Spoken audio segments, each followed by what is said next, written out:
Welcome to the Seed, Soil, and Soul podcast, where nourishing conversations grow and inspire divine manifestations. Your host is Sobande Greer, who reminds you, you are the brightest star shining, so come on through. But the first thing I want to do is I want to say thank you to the two sisters who have tuned in as our guest speaker tonight, and that's Tanisha, and she's in Philly. How are you doing, She's going to be audio. You all won't be able to see her, but she's there in sound vibration. How are you doing, I'm very well, thank you. This quarantine time is treating me well, so I'm okay. All right. And then our other sister is, some of us know her by many names. Some of us know her by one name. She is a artist extraordinaire. She wears many hats and she wears them well. She is definitely my little sister and near and dear to my heart. We call her Cookie, but you may know her as Nabaya Waters. Nabaya, how are you doing? Peace and love, everybody. How y'all doing out there? Y'all done gave me a reason to put me a little light face on. Look, we up in here with these kids, y'all. I ain't got to throw me on no shadow gloss. I just so I done pulled out my dangles for y'all. Look what I done for you today. look at this. I'm just excited. Glad to see you all. We're glad to see you. I'm so glad that you took the opportunity to help me with this inaugural launch of this podcast, and you as well, Sister Ya. So let me do this first. Let me read Ya's bio for you so you know a little bit about her for those of you who are tuning in. Ya Tanisha Muse offers doula services and breastfeeding support and life coaching under the umbrella of Ya's Healing Lab. Her transformative holistic wellness business aimed at facilitating the healing of Black families, a mission she pursues through the focus on and empowerment of Black women and children. Ya's healing work journey began in college after curing herself of seizures through a change in her diet. Since then, she's gone on to navigate a series of challenging life experiences, allowing her to relate to others who have faced similar circumstances, recognize their behaviors as being a result of those circumstances, and offer life-changing guidance through the use of exact language that affirms their feelings, what they're going through, and the goals they strive to manifest. Ya is also a Rites of Passage program graduate and co-facilitator in training, a birth doula through the Birth Well Doula Training Center, and a breastfeeding peer counselor through the Maternity Care Coalition. And she's also a certified nursing assistant and unit secretary. Since 2010, Sister Ya has led courage lessons and guided lectures and visualization consultations designed to identify and transform areas in need of healing. As a seasonal sisters moon gathering, and seasonal sisters moon gatherings, quarterly ceremonies under the light of the new and full moons where women reflect on what they want to release from and attract into their realities. Ya is a mother of one. She lives and works in Philly, and traveling for Ya's Healing Lab client, she often travels for her clients up and down the East Coast. So we want to thank Sister Ya for all of the many hats that she's wearing very proficiently. There are a lot of sisters out there who are doing a lot of different things, and hopefully over the next 4 weeks of Seed, Soil, and Soul, we'll be kind of discussing how we can minimalize the hats that we're wearing so that we can really catapult ourselves into where we're supposed to be. Next on our list is Sister Cookie. Sister Cookie, or as you all know her, Nabaya Waters. She brings 10 years of coaching and consulting experience as a doula, a lactation educator, and a certified holistic nutritional counselor. She is also a damn good artist and a licensed cosmetologist. The only thing that she forgot to put on this bio is that she's a good cook too. She can learn in the kitchen. She is a mother of two. Nabaya's mantra for herself and for life is that life is a journey designed by our highest self, and learning to recognize when our divine self is speaking to us and how to answer the call. This will help us, or will help guide us toward realizing our greatest destiny. So we want to thank Sister Nabaya for being on with us tonight. I think we have a few sisters who have chimed in. I want to say a shout out to Sister Renee Jackson, who, let me tell you something. You've been doing some things since last year's retreat, and when I see you, I'm gonna kiss your face. I am so proud of everything that has been opening up for you like a lotus flower. Oh, thank you so much. I love you so much. So thank you. That retreat was truly life-changing. I met Yay at that retreat. Now I'm one of her students. Like, that retreat got my whole life. So thank you. You're very welcome.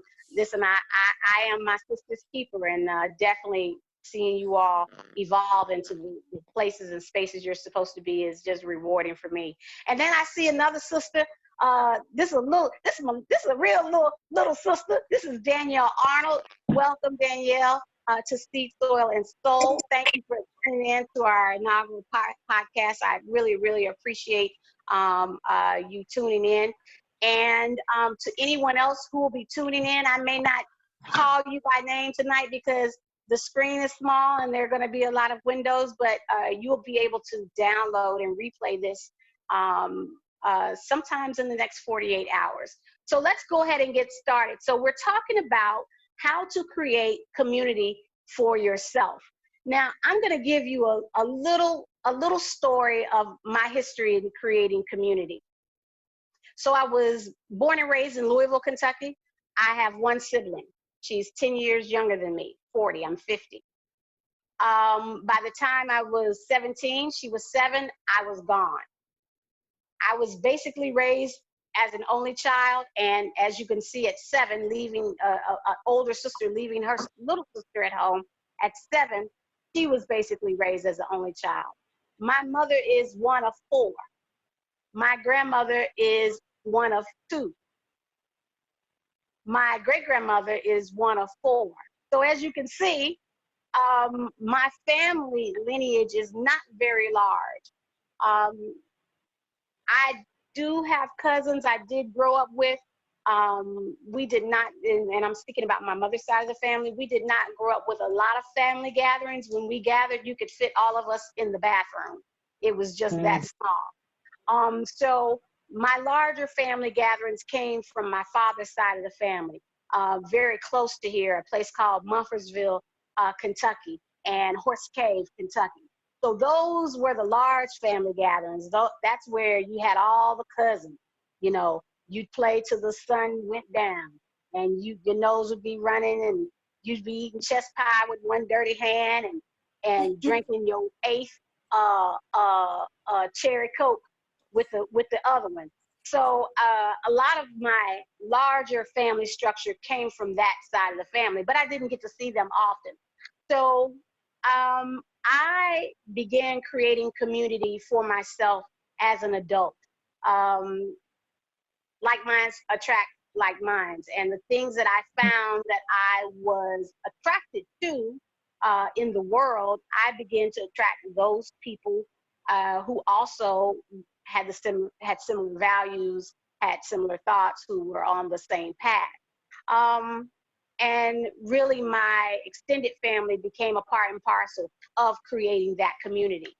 I've always been an extroverted person. I do have introverted moments, and it's usually a shock to people when I get really quiet or I drop off the map. So that a lot of people assume that something's wrong, but there is a very introverted side to the Scorpio that most people do not see. So with that being said, in that phase of being introverted, I am still always thinking about how I can create community. How can I find ways to create community? One of the things that me and my husband did when we were initially married when we began having children, we decided as a unit that our kids would know that we had friends and associates and blood family, but they would also know that there was extended community. So our extended community, my sisters became their aunties, his brothers became their uncles. And the goal of that was so that our children would know that we're not just their only resource. We're not just their only refuge. We're not the only people that they can talk to. We would like to feel like that as parents, that I'm the only person that understands my child. Baby, that is a lie from the pits of hell. There are so many other people who can connect with your children in ways that you cannot see because they're your children. And so throughout the years, my children have had the blessings and the lessons of having and seeing what creating community looks like. And we've practiced that so subliminally that it just flows, it comes natural. So tonight we're going to be looking at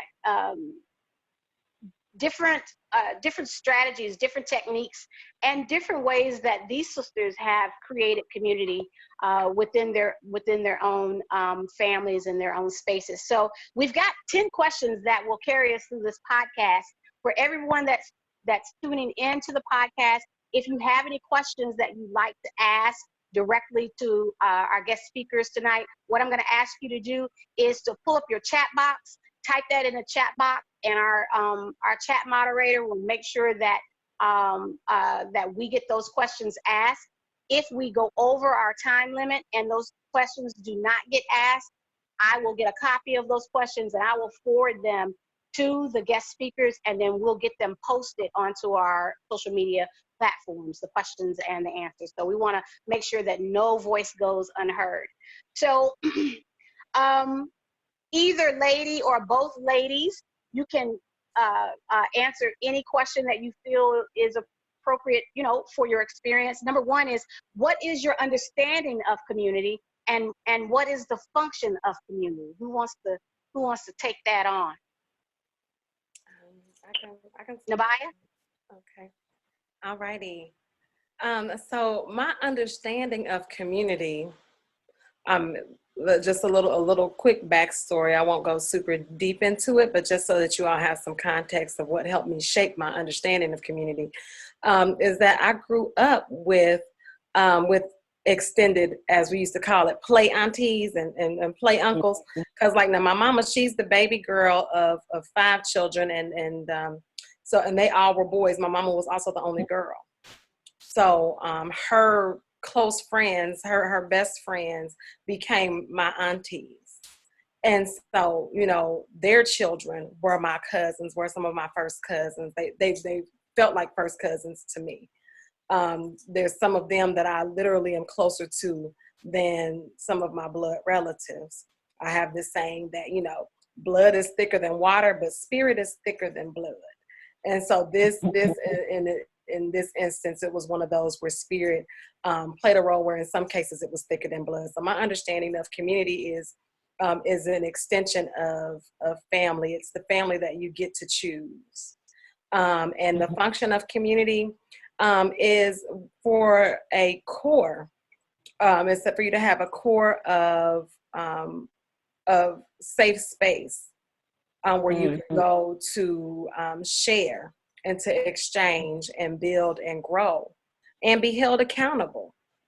So that is function of community, and in contexts such as amongst you all for spiritual growth as well. Iron sharpens iron. That's right. Well said. Iron sharpens iron. That's a real statement. Sister Ya, would you like to add yours to that question?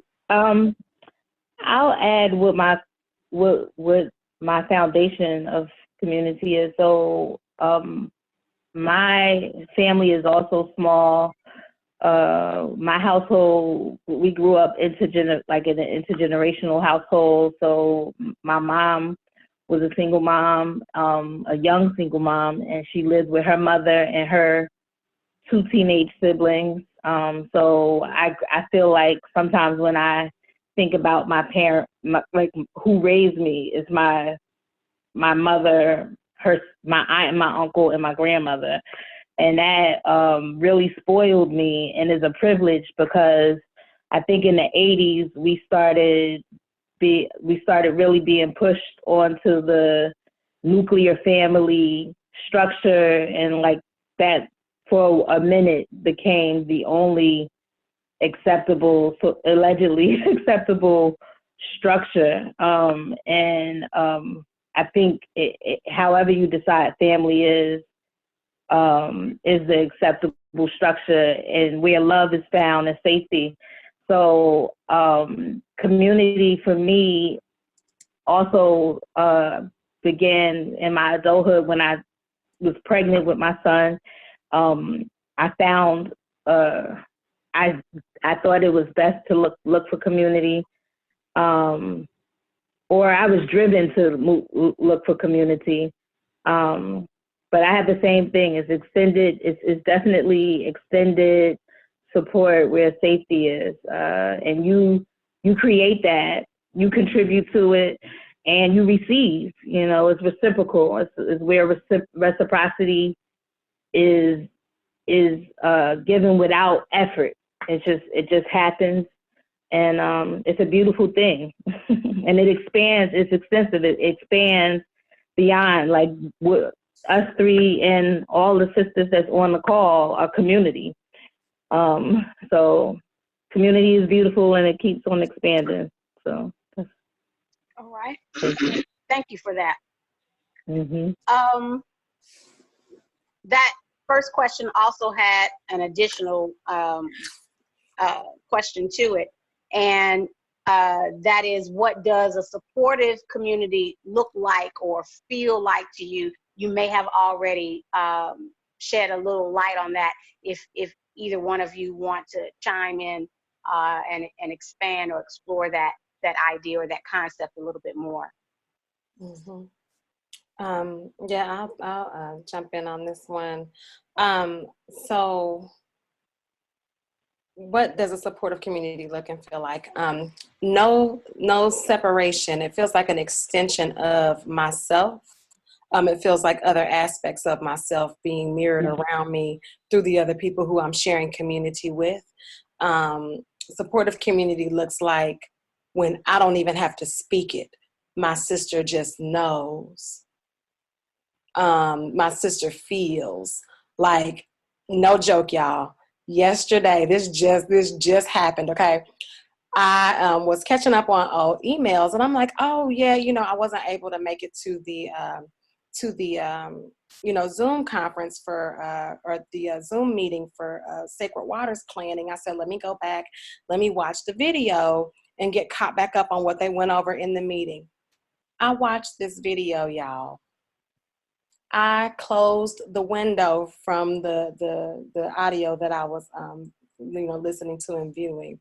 And if my phone did not ring and it was Sobande, and my mouth fell open. I'm like, she always feels me. It's the craziest, most beautiful, wonderful thing. Like, and it's even been times where like, I've not had a great day or something. And then like she or another one of my sister friends or another close, friend of mine who I consider part of my community, part of my village, will just reach out, And so, definitely having that tie there, that energetic tie to where, everything that, affects one can be felt by another. And then there's that constant sense of, let's make sure everyone is whole and balanced, and we're checking in and, filling in and doing our part to make sure that, everybody has what they need. Right. Yeah, I'll add to that too. So I feel like as far as supportive community, I agree with so far everything y'all say. I could ditto it. I definitely ditto it. But I've been thinking since I looked at these questions, like today, how does community look for me? And I am experiencing an interlayer of communities. I'm And so the biggest thing for me that I'm getting out of community right in real time is the courage to do more and expand more, right? So I have some communities where I'm very vulnerable. So first of all, any community that I'm a part of, I feel like I can have some level of vulnerability, safety, and trust, right? So some communities, you know, I'm like the elder in, you know, so I like some people are coming to me for, you know, answers and things, you know, and in other circles, I feel like they give me the support so that I can go and practice, you know, or have the strength to honor this trust that people are instilling in me to lead them on certain things.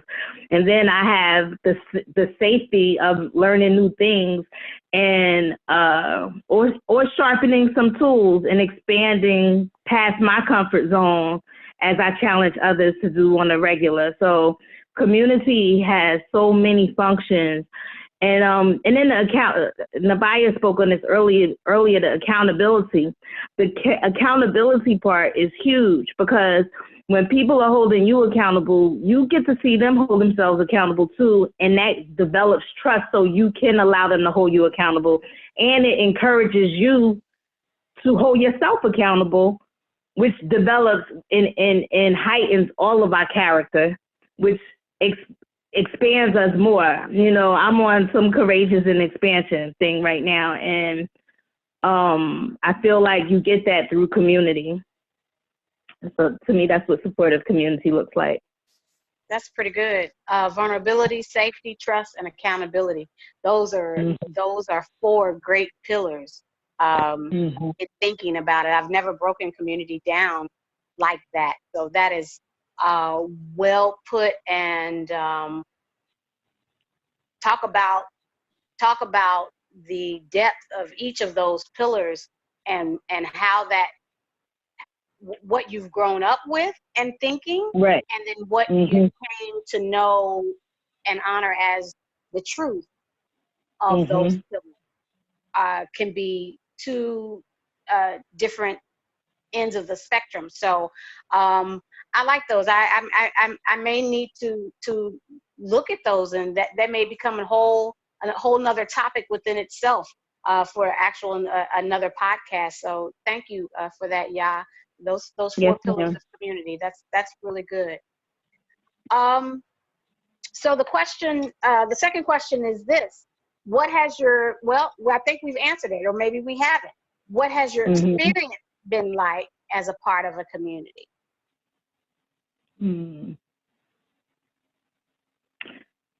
So I'll say something in reference to that that's a little different than what I just said. So, you know, in any relationships, we have good things and we have bad things. And unfortunately, sometimes we don't have the best experiences that we want to have.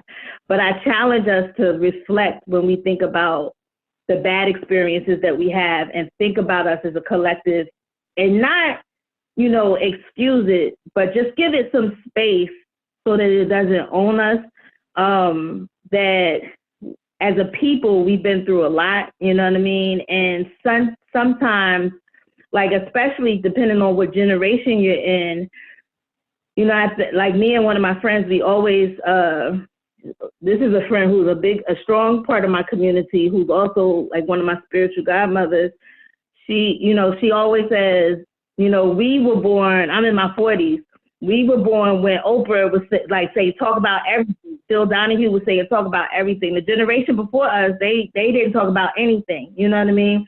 So in those family dynamics, in addition to the institutional racism and everything that influences us, that we don't recognize, help shape our decision making, you know, with feminism coming out in the 70s, there's so many different platforms that has influenced how we have to navigate in the world and survive and do more and try to thrive. You know what I mean? It shapes us, and unfortunately, we've had some bad experiences too. You know, So I just I was thinking about that as well, because, you know, one of my friends used to tease me all the time and be like, you know, can't no man break my heart, talking about me, can't no man break my heart the way community could break my heart. And I've been devastated by community at times, but it's like, when I think about the accountability piece on what my part in that heartbreak is, you know, I just try to see it as another opportunity to figure out what I need to learn and how to balance out ego and vulnerability, because we tend to look at ego as a bad thing. And I feel like my younger self was very idealistic, and now now I'm more realistic. So my boundaries are shaped appropriately. But when I was in my 20s developing my community, I was on some real idealistic, unrealistic behavior. And my family, my direct family, what I'm responsible for, my son and myself, we suffered for that. And not only did we suffer from that, I just realized that was an issue recently, and reared an idealistic child who might repeat some of my mistakes.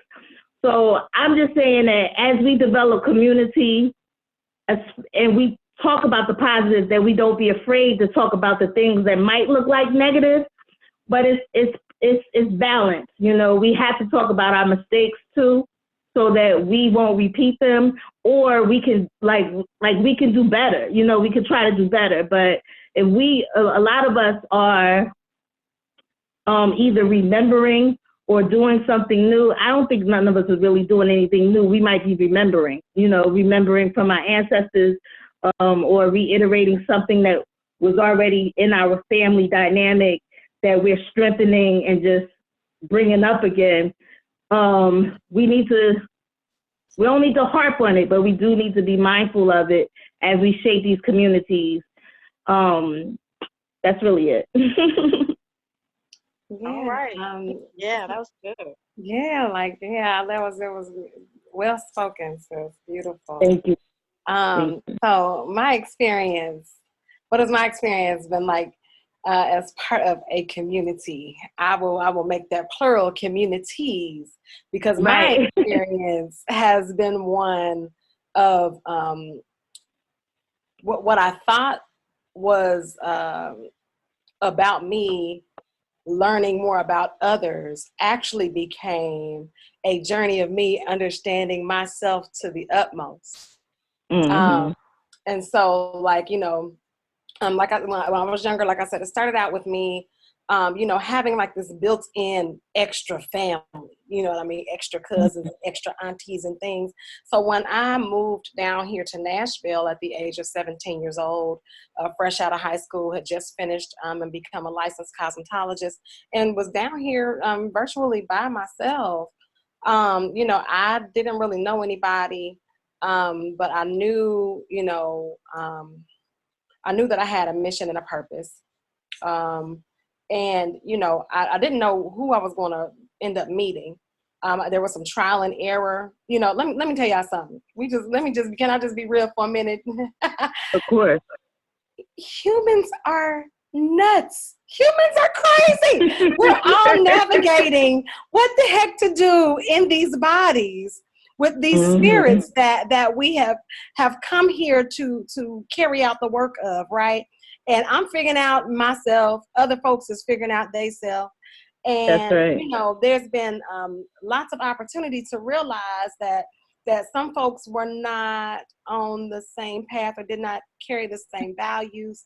Even if they thought they did, even if they said out of their mouth that they did, there's times where that wasn't true. And there's times where I thought I knew about myself. And then I found out new things about me, and it allowed me to really develop a greater sense of community with me and all the other aspects of myself. I'm a whole community right here. She done said 3 names when she introduced me. Hell. I'm her family reunion by myself. Right. And so, all of the entities, seen and unseen that work through us and around us that we have to reckon with alone. And then dealing with other folks too. And I just had to learn how to release expectations about what that had to look like. My experience being a part of community has been one of flexibility, has been one of acceptance of myself and others, the way that we are and the way that we will be one day. It has been, frustrating, angering. There's been sad moments, the great disappointment, but only because of expectations that I held, and also an assumption about how long those relationships were supposed to last. Mm-hmm. And so, growth in that way as well of just giving folks permission to be in my life just as long as they're supposed to be. And being okay with it when, there's a need for change. And so it's been like a beautiful, sweet, and some days sweeter journey and a closer look into myself. But it's been super rewarding because I was brought up that was an extra uncles and play cousins and things, so that's something that I've continued with my children and so that they see that as normal. And that is our way. That is our way. I feel connected to the ways of my ancestors when I function in community this way, because, even some of my friends who are from, the African continent, they tell me about oh yeah, it wasn't until I got older that I realized that such and such wasn't even my mom, because we could go to her for stuff just like we would go to our mom for stuff. So it was just that freedom and that support system. And so it's beautiful when you get it right, and it's a blessing to learn from those opportunities where things don't necessarily go as planned. Okay. Thank you, Nabaya. Our next question is, when did you realize that you needed community or a new community? We're kind of intertwining these answers. They're flowing. Yeah, they're flowing. When did you realize that you needed community or a new community? Yeah. I believe I was 21 when I was pregnant with my son. I remember I was in college and I wasn't the best student. I think I got kicked out for a little bit, on a suspension, like an academic suspension. And, that's not really in my personality. I think I was in love or something. And then even me being pregnant, I was in love. All of that, none of that is really my personality. So then when I came back to school, because I was off the probation, I was back in the school, happy, focused, and still in love. And then I found out I was pregnant. I was the only girl my age, in my little crew that was pregnant. And I didn't tell anybody for a second. And then I saw a pregnant girl on campus. I made a beeline to her and was like, yo, I'm pregnant too. But I wasn't showing. And I knew her. But me and her weren't friends yet. We had mutual friends. That girl is my best friend. Her name is Billy Waters, and I give thanks for her each and every day. She has given me our friendship. We have built so much community. I said, that's great. That's so sweet. We have built so much community. Our children are 25 years old now, and we remember that story like it was yesterday. We've been through every decade together. We cried about so we had became moms while we watching our peers become these superhuman women in their careers and stuff. And we but we was I'm happy though. Shoot, I'm happy doing laundry and cooking food for my baby. We were happy. And we with community and through our self-esteem. And then we would community to other people, single moms and single dads, you know what I mean?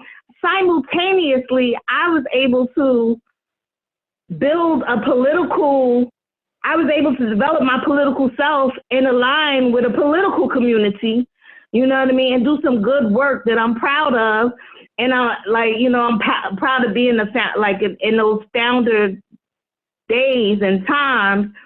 I was in this young community, this young organization, and we did lectures with Sister Soldier and like Dr. Khalid Muhammad. We organized a bus to go to the Million Youth March. I was proud, and I learned about Amos Wilson. You know, I expanded myself and was like sharing everything that I could find and everything that I learned, and I studied with others who believed in the same things that I believed. Even though we didn't quite believe exactly the same, we were able to have camaraderie on what we did believe in and expand. I had to check. It's probably in my younger days of developing community where I realized a part of my role is checking dudes. Like, you know, I got to check you. You can't do that. You know what I mean? In the name of nothing, patriarchy is giving you some false information on what you can and cannot do, and we don't do that. You know what I mean? So I learned a lot about myself. Like Nabaya said, when you really show up in community and community show up for you, it's really about you. You learning about yourself, and you give what you get. You know what I mean? So if you put in, you're gonna learn a lot more about yourself and evolve. Thanks for letting me share. Yeah. You're very welcome. What you got, Cookie? So, I from a little girl, I've always known that I needed I So when I knew that I needed a new community is when I shifted in such a way to where I felt not connected anymore, and not, not because of anything that I was intentionally doing, but you know when that energy shifts, and suddenly you don't have the same things in common anymore, or there's a difference in beliefs. And not saying that you cut those people out of your life, and I'll speak some more on that particular part. We'll put a pin in that sentence for one of the questions. But not that you cut those people out of your life, but just that you get to a point of realizing that you need stronger support. You need a more family-like fiber woven. And I understand the word family can mean something different for different folks. There's some people that come from super toxic families, so that word does not bring up the same feelings for some of you that it does for me. So, for me, feeling a tighter sense of family is related to very positive and supportive experiences and feeling a lot of love. And, there's times where I've gone through particular journeys where I'm like, I need to be around people who are on this same path. Like when I, first branched off into changing my dietary preferences, like I'm not going out to eat with the folks that was trying to go down to the barbecue joint. You know what I mean? It just, I love you, but on that, I have to keep myself in alignment with the direction that I'm headed. I need what's around me to reflect that more, so then I at times have changed, or felt out and found, that extra piece of community that was needed in that area. Okay. With that being said, then, what kept you from taking the first steps to seek out community, or was that even an issue for either one of you? Some people I've seen in my life want community. They just don't know where they fit in, and so they never take the steps to place themselves in the community, or a community, or the community becomes isolation. Their community becomes a community of isolation. It's like the person who says, I don't like people. What do you mean you don't like people? You don't like humanity? You don't like yourself? Right.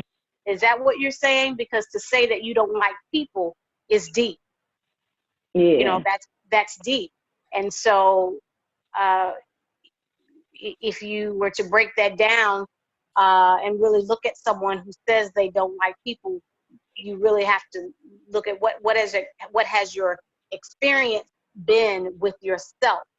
What is it are you finding that's challenging about yourself and your walk and the way you're moving through the world that seems to look like it's repelling those who you want to be a part of, you know, that their circle, or you want them to be a part of your circle, but it always seems to not work out in your favor. That's always a reflection of what's going on, the intimacy, the into me I see. What is that? What's going on inside of me that's not attracting the like, or maybe the like is the negative. So do either of you have either of you found yourselves being challenged at creating a community, or you know, or like the question said, have you ever found yourself in a position of not knowing what steps to take, or, you know, either of you? I consciously don't know of any. I can't think of any examples where I've been afraid or haven't seeked out community. I'm big on seeking out what I need when I need it. Like, if I know it. Even if it scares me a little bit, I'm really lucky that my family like trained. I feel like I always say my family probably doesn't like this, but I always say my family trained me a little bit to be the way that I am. Like they all, like, I feel like because I describe myself as a shy person, but the way my family trained me, I'm not fearful. I'm not really fearful of anything when I think about it. You know, I might have moments of insecurity, but I usually work through it and move past it. Usually, to me, community is the answer for anything that I'm facing. Like, you know, if I have a fear or something, and I'll be like, damn it, I know it's people out there that has mastered this, or, you know, done something, you know, has experienced this. I need to be around them and see if they can help me figure out how not to be afraid of that. For me, it incurred, like, I just haven't experienced, unless my spirit says this person feels dangerous, this community feels dangerous, like, you know, I have things in place to protect me. But usually I'm right. You know, usually if I choose to stay away from something or someone, usually later on I get validation that that was a good call. But I don't remember being fearful of being a part of community or seeking out what I needed in community, or even offering what I have to offer in community. Okay. Yeah. And so what has kept you from taking the first steps to seek out community? Well, for me, the first steps were always the easy ones, because, you know, while I do, like you were saying earlier, Sobande, that you have introverted moments, I do have introverted moments. But that's typically after a whole lot of extroverted moments, and now I'm overstimulated and I need to take a break. Okay, so then I'll go into introvert mode, or like when I'm in a creative space, I'll go into introverted mode there. But those first steps typically come super easy to me. My actual struggle is not the first steps to seek out community. It's to not sabotage it, or to resist the urge to pull away or detach. Once I've made those initial connections, I always have to ask myself, you know, like, well, okay, well, why haven't you, you know, reached out, or why haven't, you know, what is it that you're dealing with internally that's causing you to not consistently engage in this particular community that's available for you? Mm-hmm. Why aren't you communicating and sharing? Or if you're frustrated or going through something, why do you keep that to yourself? Why do you feel like you don't want to bother nobody with that and just kind of withdraw? Why do you do that? Those are things I ask myself. And then in some cases, I have to ask myself, okay, am I dealing with authenticity? Is it that this particular group of folks, they're focused on things that only apply to me in certain situations, and like if I interact with them on a more consistent basis, then maybe the fullness of who I am, they won't be able to connect with me as much, and I don't want to feel like the weird one in the bunch. So let me just sit back.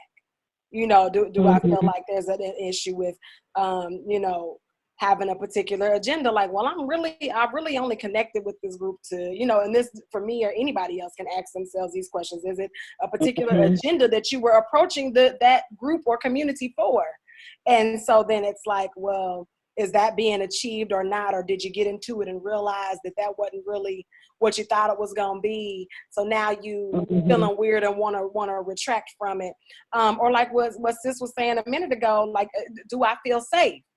Like I said in my earlier question, some of my experience being part of a community has been hurtful.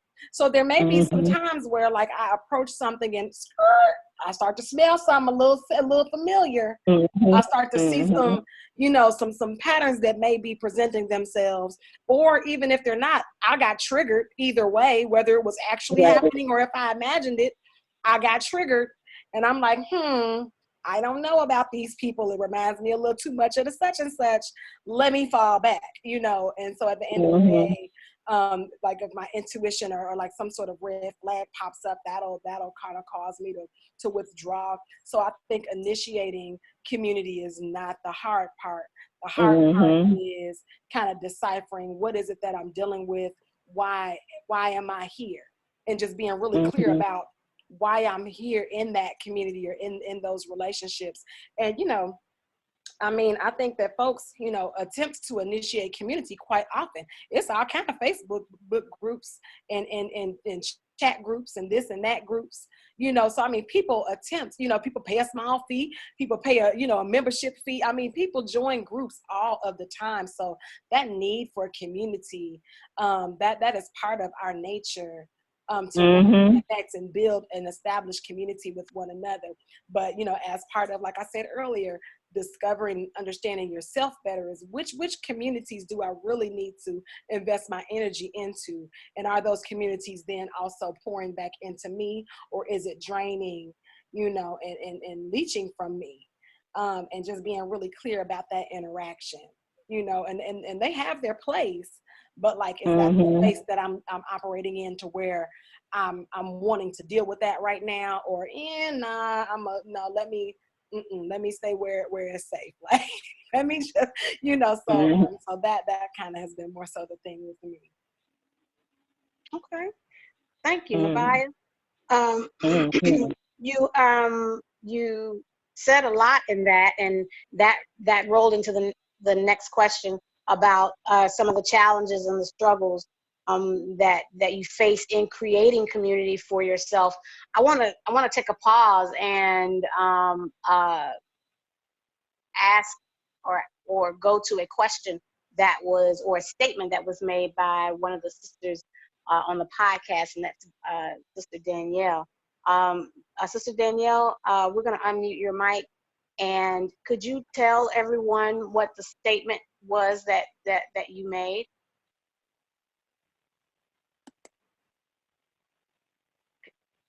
Hold on. Can you hear me? Yeah, we can hear you now. Okay, good. Hello, everybody. That statement that I made about I have that battle with myself, just interacting with other people and feeling involved and like I'm a part of a community with them. I'm very introverted at the same time, so I'm really stepping outside of my comfort zone with trying, but I still kind of feel weird sometimes. Like I can't really relate to other people, and I want to. It's just I don't really know how to. Well, I don't think that creating community is, I don't know what you've told yourself or maybe what you've seen. I don't think it's something that is neither hard or easy. It's just something that you do, and it becomes a fluid part of your day.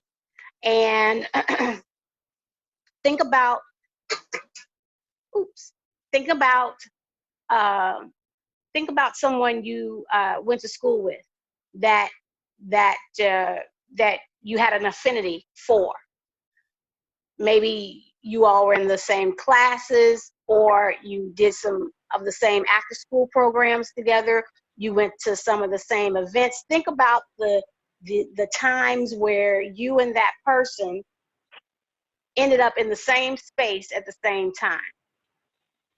Now, you may not have really known that person that well, but there's always someone you can go back to and reflect on. You know what? That person was always at that event or this event or that event. If you think about those scenarios, what comes up is that there was something that was laid out that was definitely common for the two of you. That's where community begins. It sometimes begins in the familiarity of not knowing who they are. Kind of like Sister Yah said, she was the only, she felt like I was the only one pregnant in college. For all y'all knew, there were other sisters who were pregnant too and feeling the same way and hiding it and not trying to talk about it, waiting to see somebody else's budding belly, but then too afraid to even approach the sister that they saw that was pregnant, right? Y'all wasn't the only one. Those two sisters couldn't have been the only ones pregnant at college. Come on now, we know that. But y'all took the opportunity. She took a moment to intersect her life with that sister. She didn't know how it was going to come out. She didn't know if that sister was going to be like, I don't know who you are, but I'm not feeling it. I want to be alone. I don't want to, I don't need any friends. She could have responded like that.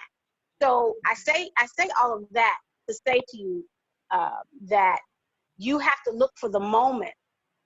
You have to be mindful and watchful of the moment that bring you together, the synchronicity of moments in your life. There's someone at work that I see at this very moment.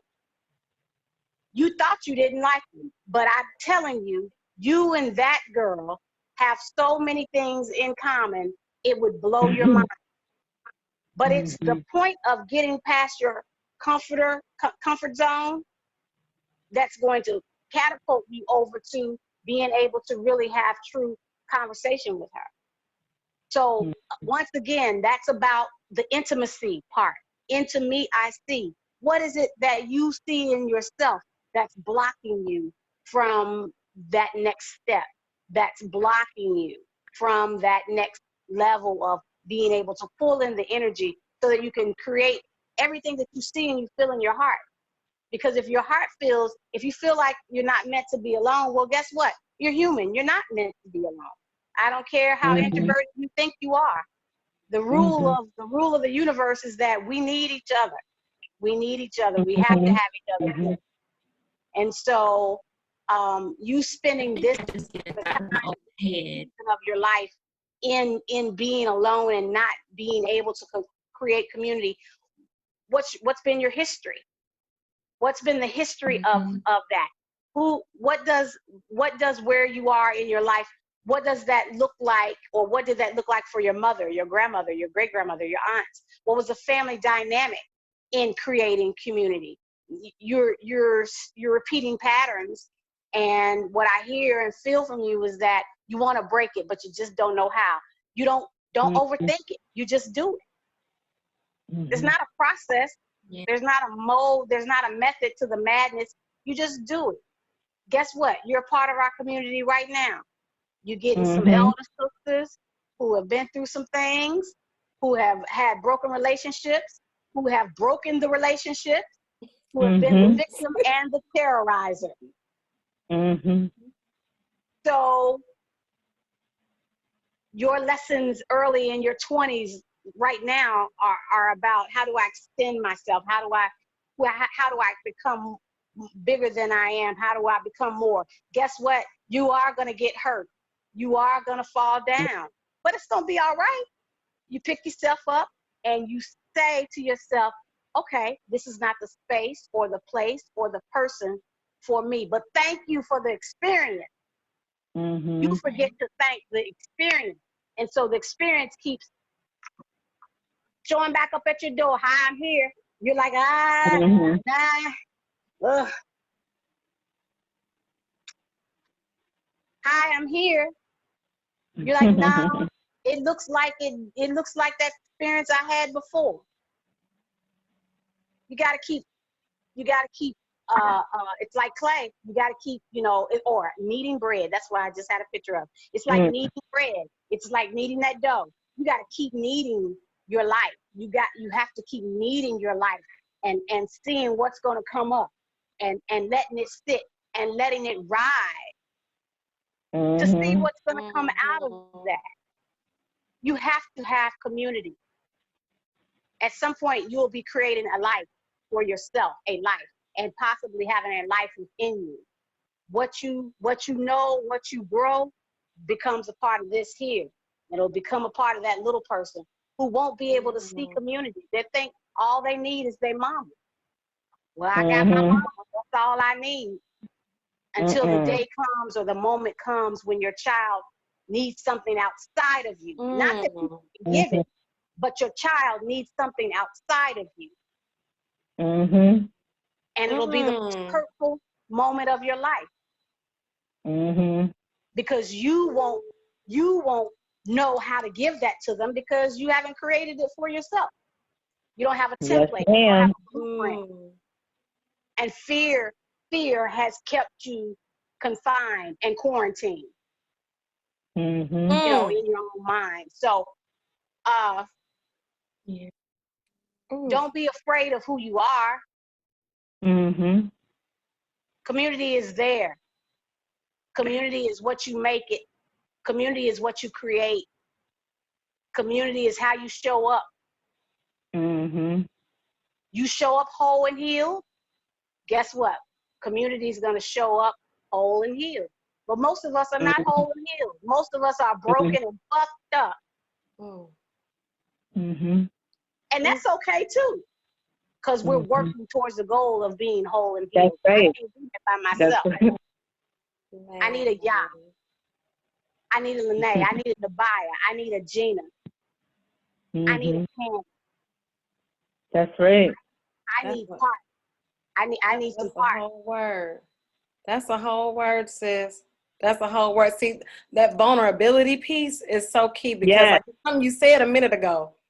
And it's like I think you heard what you said, but I don't know if you heard it like I heard it. I'm gonna spit it back to you like it came to me.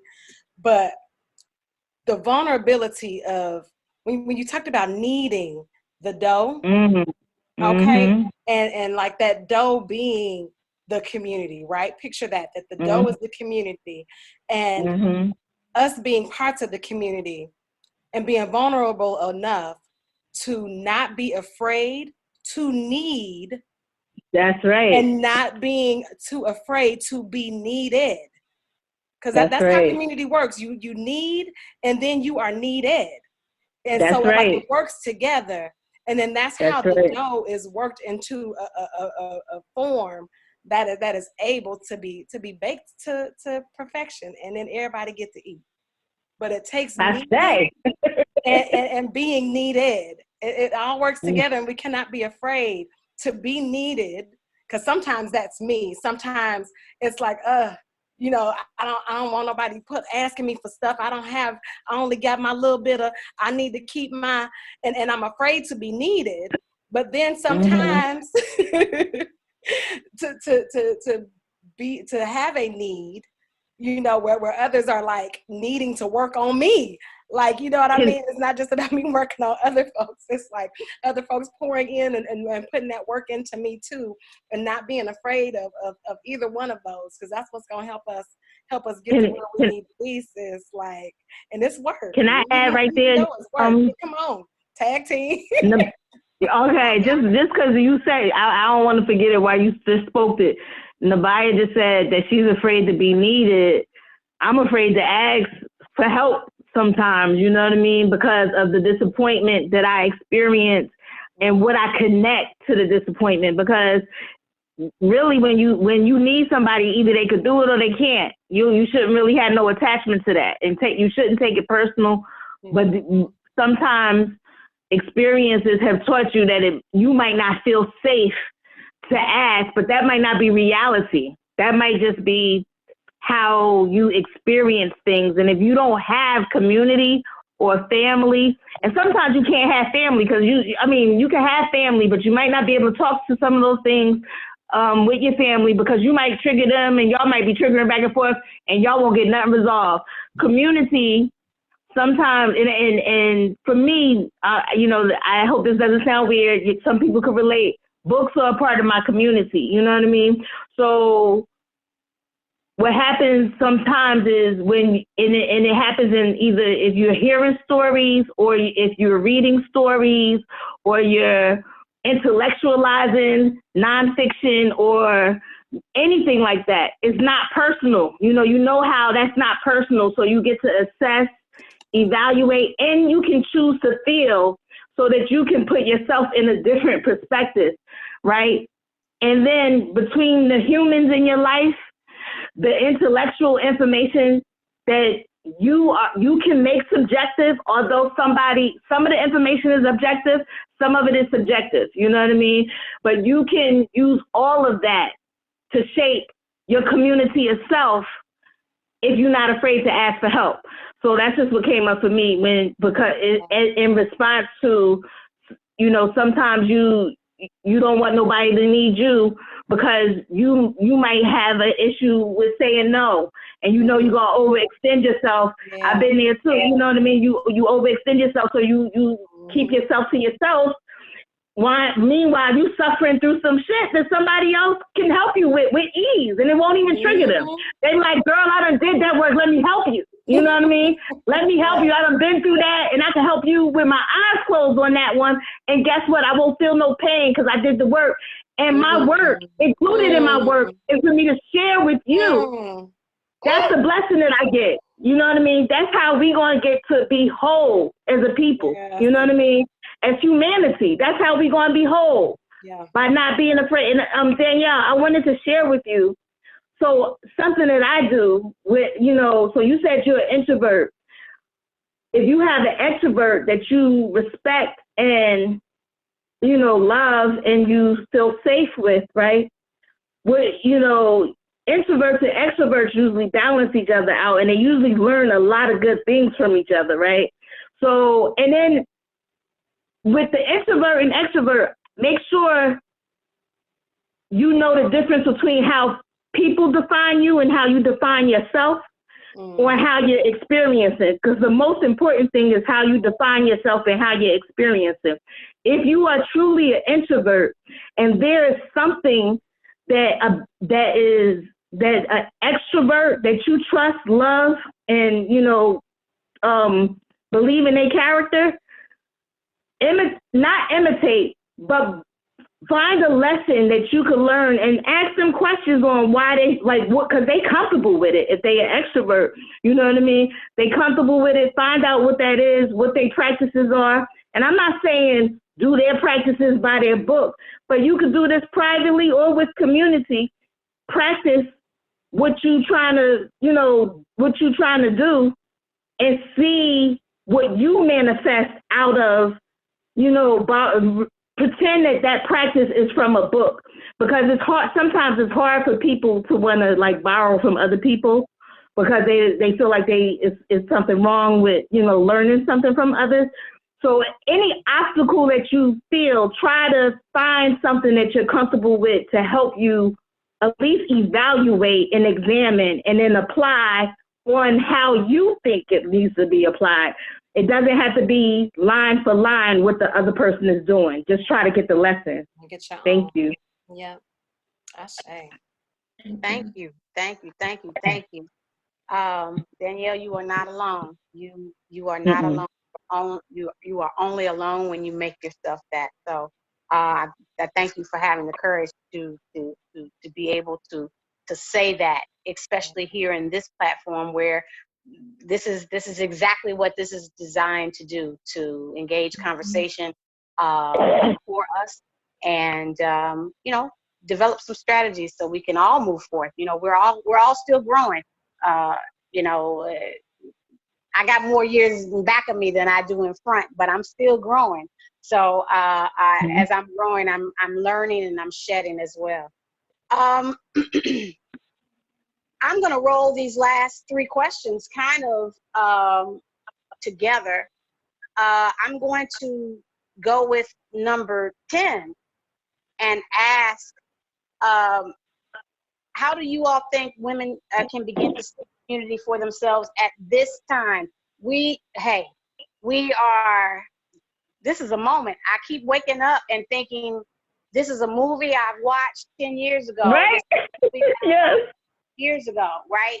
This is a movie that I watched 30 years ago. And it's all coming to pass. Sign of the times? Every day is a sign of the times. Armageddon is a state of mind.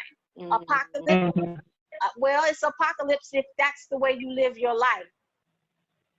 So for me, this is just the chickens coming home to roost. And I believe that what's going on is indeed is not fair. It's not fair. Is it order, though? I do believe there is some order that is happening, a universal order, a godly order, a goddess order. And I am just releasing and accepting in this. So in this moment of what we're facing as a global family, as a global community, because see now, your money may get you a what is it they're short of? Your money may get you a mask. No, what's the machine? Yeah, your money may ventilators. Yeah, ventilator at this point, but death is something that you can't buy your way out of. So, with that being said, I feel like the world has just been put on an even playing field. I feel like now we're on an even playing field, because the rich boy is feeling a little pressure on his neck, just the way a poor person is right about now, energetically. I'm speaking energetically. So with that, how do you ladies think at this particular time that we're going through right now, how can we seek community within quarantine walls? How can we seek community and find ourselves with the time?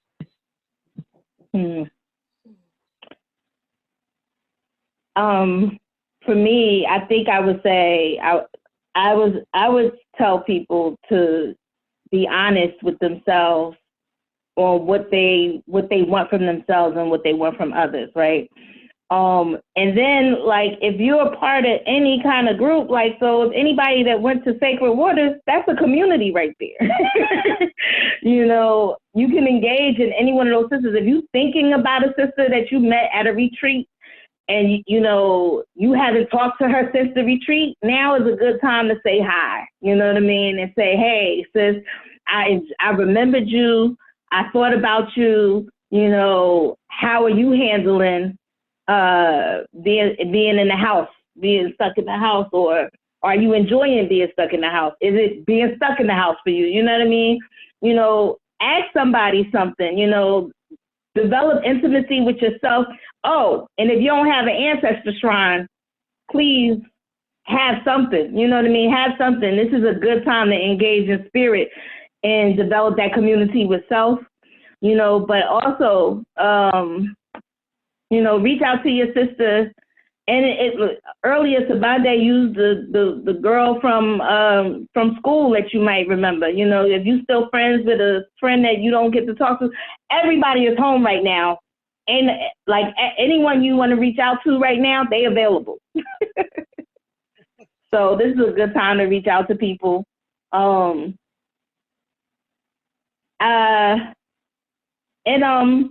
Know what your plan is. You know what I mean? Like, I am a single woman that live in the house by myself. I don't have any family in the state. And it made me nervous. I was thinking about going to my family's house in New Jersey, but New Jersey is worse off than Philly. And the parts of Jersey with, I don't know, so that is an option for me to do if I want to. But I also have, like, people that's from Philadelphia that live in this neighborhood that I am in, and I reached out to them already. It was just like, yo, if things go down the way they trying to scare us into believing that it's going to go down, can I attach myself to your family? Because we already community, but I know sometimes, can we combine our resources and I come on over? And they said yes. So now I'm safe enjoying this time in my house by myself. And when I feel like I need some company or something, I'll ask the sister if I could walk over to her house and say hi, you know what I mean? Or if I could, or my aunt has extended an invitation that I could come over, but I just can't leave. I'm over there, but I still have to work in the hospital. So I don't have to, but I work in the hospital and I'm still working right now sometimes. So that's what I'm doing about community. I don't know. I hope that any of that was helpful to someone. Thank you, y'all. What about you, Nabaya? How are you creating community at this moment? Yeah, creating. So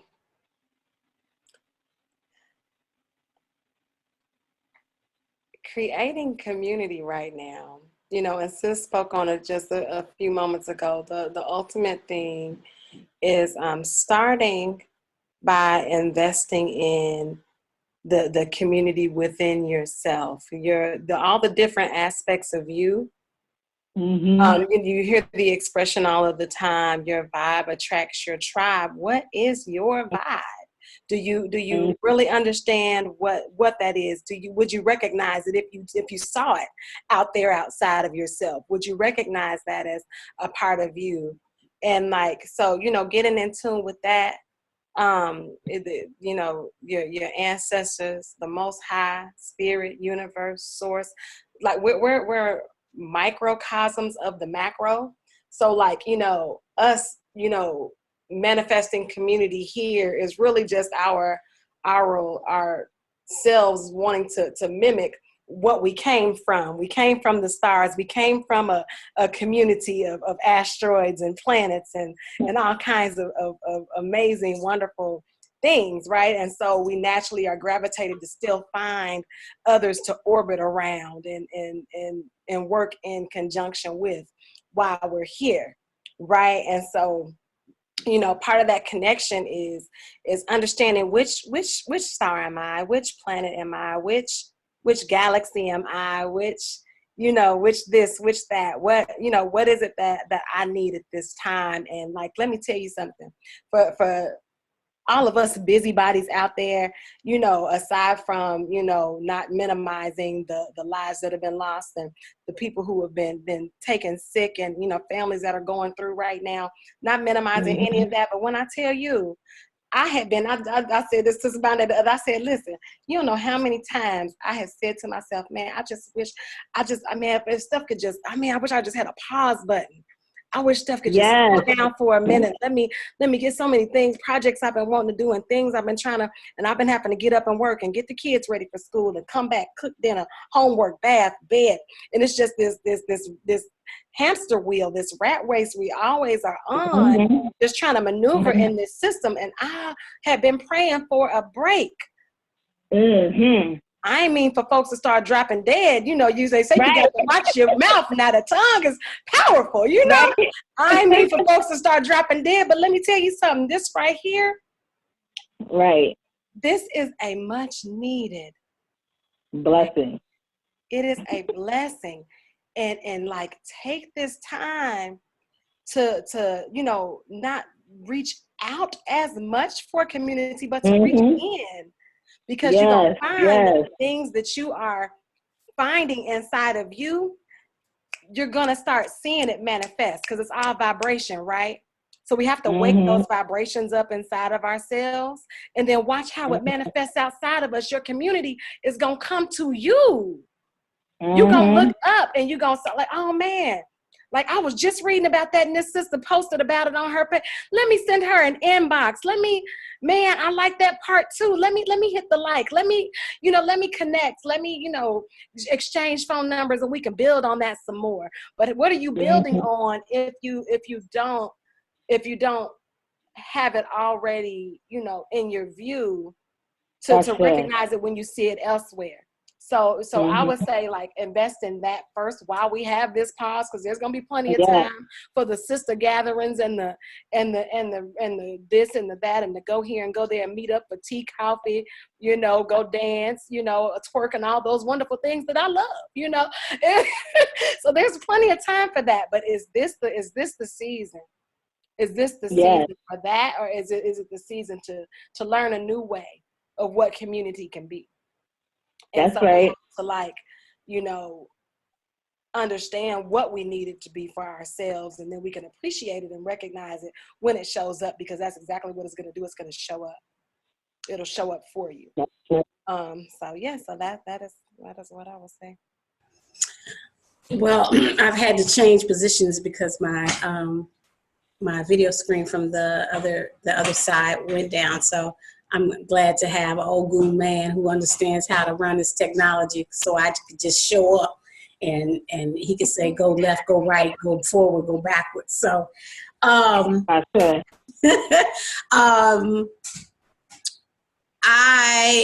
it's 7:24. I want to do time check. This podcast ends at 7:30, so I want to use these last 10 minutes or so to talk to you all. Lene, sister. Let's see. Let's unmute you. Hey, hey, hey. Hey, sis. How you doing? Lafia, I'm doing well. I'm blessed. How are you? Fabulous. Tell me, what have you found to be very pertinent to your experience in creating community for yourself?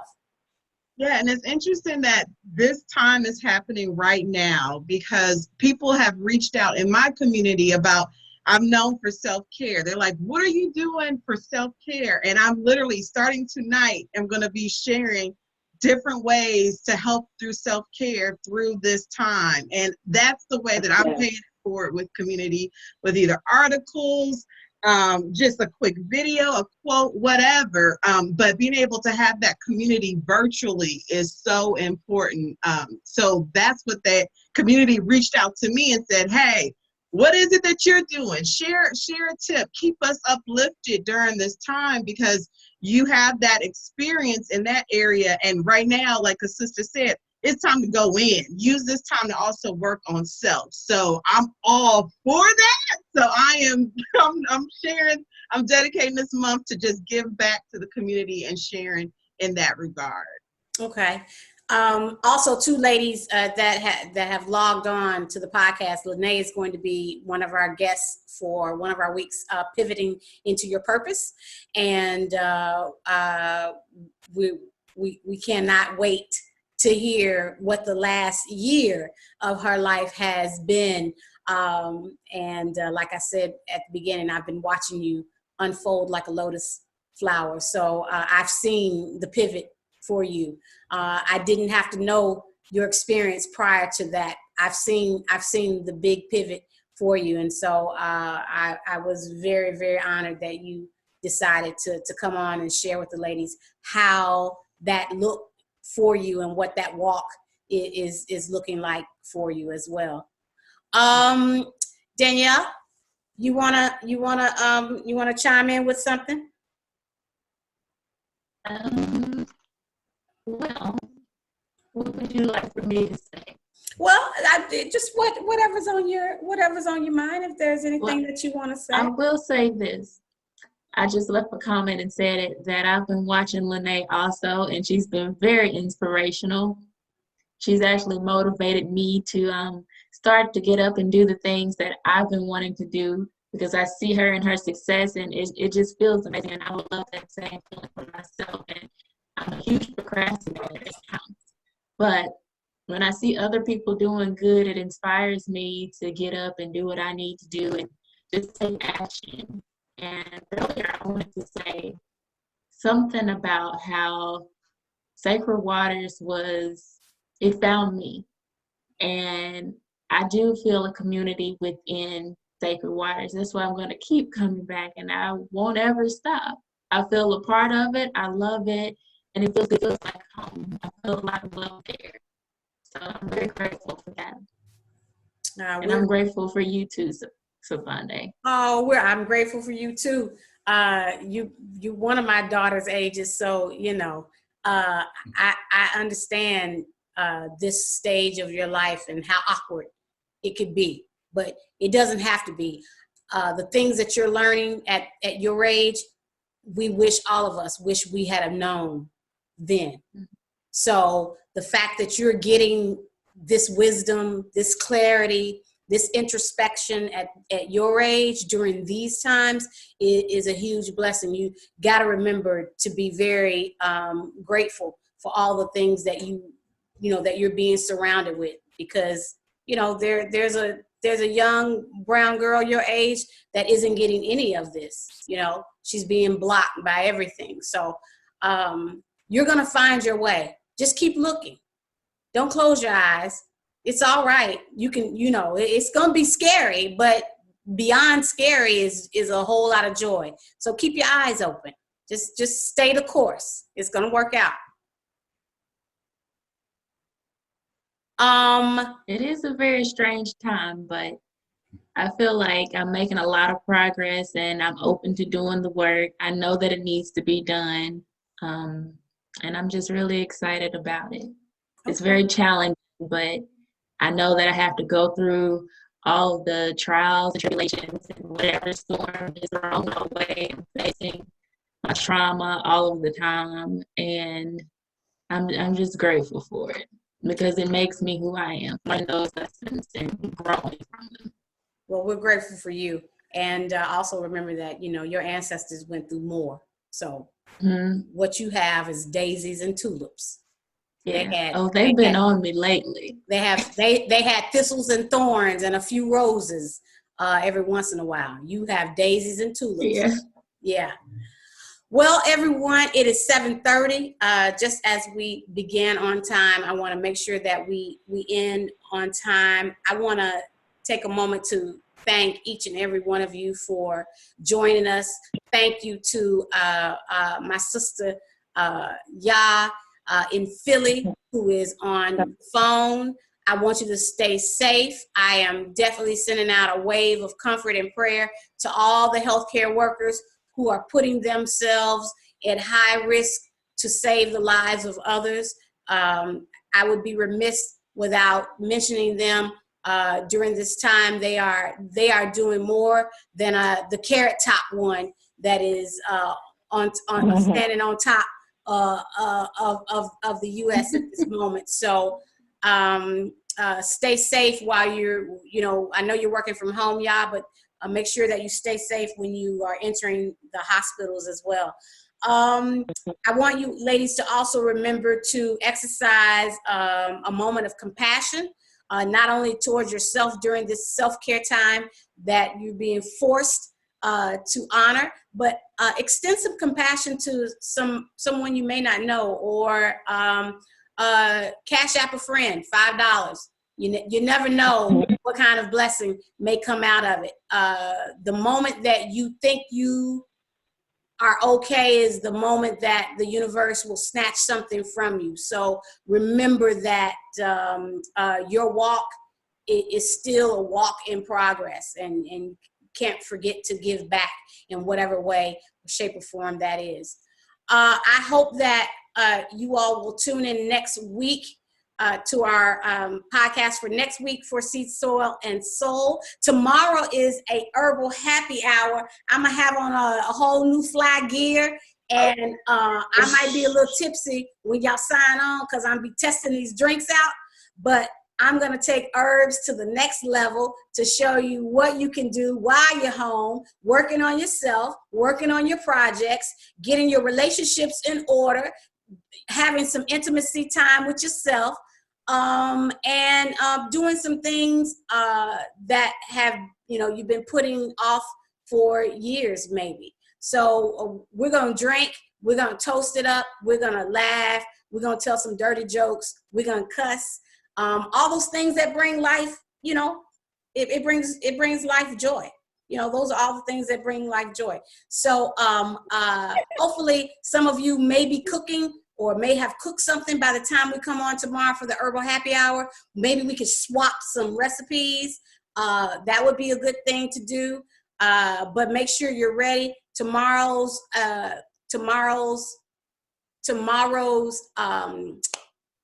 drinks will have basil and sage in them, and some gin and some vodka. So. Woo! Fuck. Okay.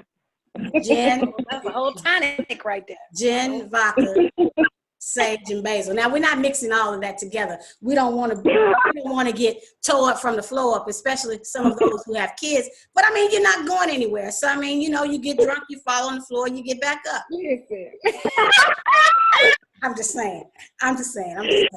So I want to thank each and every one of you. For any of you who are watching the replay of this podcast, I am your host, Angelique Sobande Greer. I'm the visionary and founder of Sacred Waters Retreats for Women of Color and the NCB School of Herbalism and Holistic Health and the Afro-Botany Immersion Certification Program and Conference.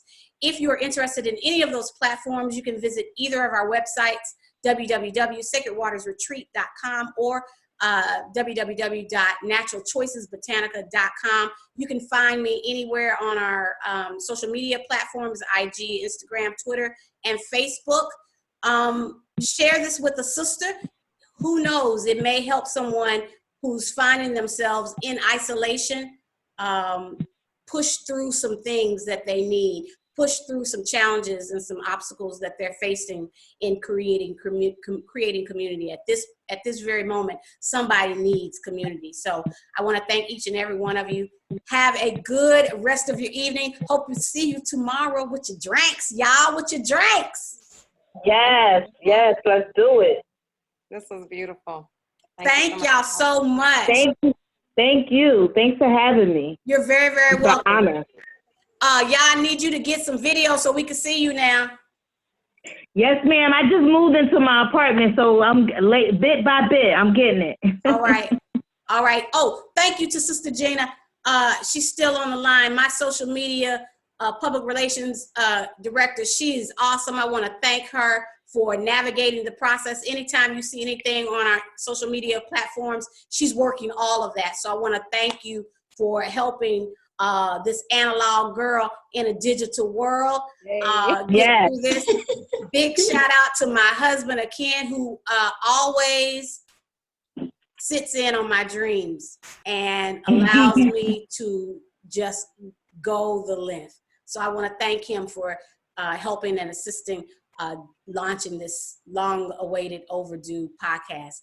Thank you to each of you. I love you. See you tomorrow. Yes, ma'am. See you tomorrow. Good night.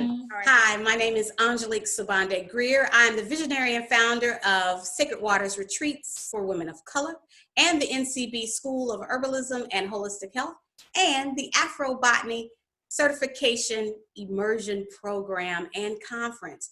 I'm inviting you to join us for our podcast, Seed, Soil, and Soul, where we will be nourishing conversations and growing divine manifestations. Come on in and join us sometimes every Wednesday at 6 p.m. Central Standard Time. I want to see you there.